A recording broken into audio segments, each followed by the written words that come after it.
There was one last little story. It was a Disney connection between Chris's father and Walt Disney. Why don't you go ahead and share this with our viewers? Sure. Well, when I was little, and I have an older brother who's 2 years older than me, I was about 2, my brother was 4.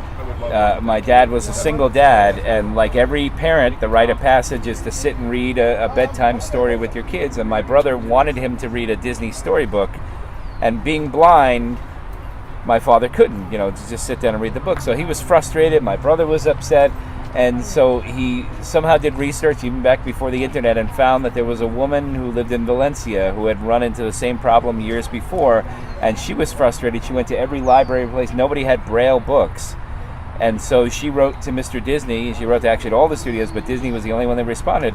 And he loved the fact that she wanted to open up a new world to her blind child and other blind children. So he gave the licenses for all the Disney stories to be made into Braille books, gave her money, and it was called Twin Vision for the Blind. And they're still around, and they now, every publisher is on board, and pretty much every book that comes out, they make it into a Braille version.